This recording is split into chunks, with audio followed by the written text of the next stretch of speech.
Dans cette vidéo, je t'explique pourquoi je suis devenu super fan de mon Carver Sunray en C5 alors que c'est un surfskate que je n'avais même pas envisagé lors de mes débuts en surfskate. Et évidemment, la raison principale, c'est parce que je me suis mis au bowl. J'ai commencé avec mon CX, donc mon Carver CX, mon Triton 31 pouces, parce que je voulais un maximum de stabilité pour me rassurer lors de mes débuts en bowl. Ça se passait très bien, c'est un super surfskate le CX pour aller en bowl. Mais avec ce Triton 31 pouces, j'étais trop à plat. Donc c'est une planche qui n'a pas du tout de concave.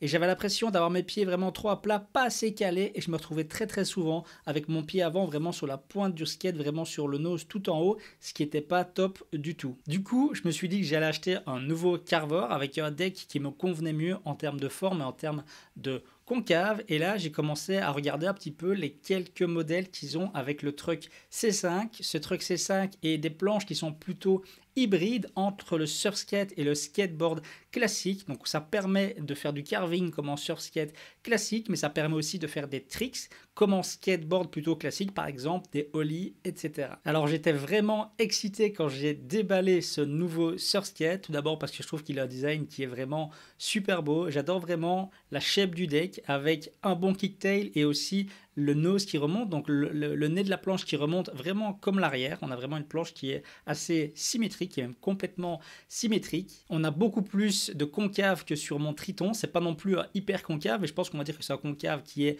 moyen. Il est aussi beaucoup plus bas qu'un surfskate classique et moins lourd, ce qui est normal étant donné qu'il est destiné aussi à être utilisé pour des tricks comme en skateboard classique. En termes de wheelbase, le moins qu'on puisse dire, c'est que mon Sunray a beaucoup moins de wheelbase que mon Triton, car sur le Sunray, donc C5, j'ai 39,5 cm de vis à vis et 45,5 cm d'axe à axe et donc de roue à roue. Sur mon Triton CX, j'avais par contre 43,5 cm de vis à vis et 50 cm de roue à roue. Ça fait donc une différence de 4,5 cm en moins sur le Sunray de roue à roue. Alors parlons-en justement des roues, car on sait qu'elles ont un impact considérable sur le comportement d'un surfskate. Sur le Sunray, ce sont les Roundhouse Park qui font 58 mm avec une dureté de 90 A, et sur le Triton, ce sont les Smoke avec 68 mm pour une dureté de 78 A. Donc clairement,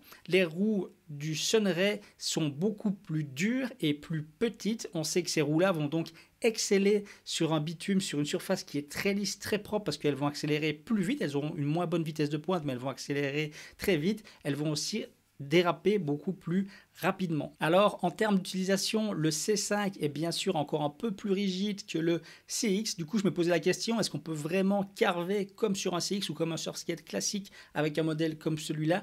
Et la réponse est oui, on peut tout à fait faire du carving. Simplement, quand on va prendre des prises de car, on va moins s'incliner que sur un CX. Certains trouvent déjà que le CX ne s'incline pas très fort, alors sur le C5, c'est encore moins fort. Mais du coup, il est hyper stable lorsqu'on est debout dessus, lorsqu'on pose le pied pour pousser aussi. C'est vraiment très facile de pousser pour démarrer avec un surfskate comme celui-là. Je l'ai clairement adapté pour le bowl grâce à sa stabilité et au fait qu'il soit plus bas. On est plus proche du bitume avec ce surfskate. Tout ça, ça le rend très rassurant. Et lorsqu'on débute en bowl, en tout cas pour moi, c'est important d'être rassuré et de se sentir en confiance. Donc clairement, le moins que l'on puisse dire, c'est que je m'éclate avec ce surfskate. Alors j'ai envie de terminer sur un petit avertissement par rapport aux roues. Comme je l'ai dit, elles sont petites et dures et ça peut parfois causer des petites galères, notamment aussi par le fait que la wheelbase soit assez petite. Et lorsqu'on pompe, par exemple, pour générer de la vitesse, ça m'est arrivé plusieurs fois de déraper avec le pied arrière. Je pousse un peu trop et flap, on sent le surfskate qui dérape. Ça m'a valu quelques petites gamelles. Mais surtout, avec ces roues plus petites et dures, on sent aussi beaucoup les imperfections. C'est donc un peu plus dangereux. Ça veut dire que par exemple, moi, dans mon bowl, c'était l'automne. Il y avait des feuilles mortes, il y avait des petits glands qui traînaient et toutes des petits débris.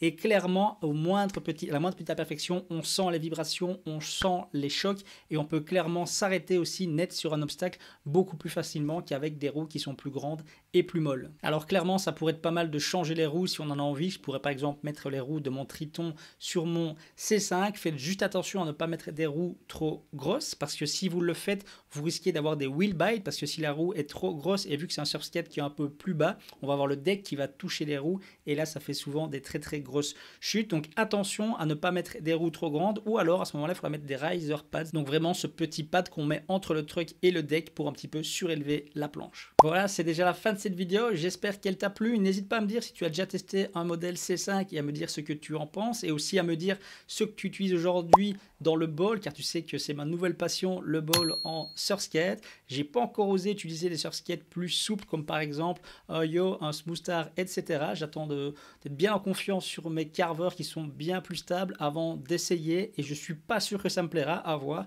Je testerai ça plus tard, mais donc n'hésite pas à partager en commentaire tes avis à ce sujet. Voilà, merci beaucoup et à la prochaine pour une nouvelle vidéo. Salut!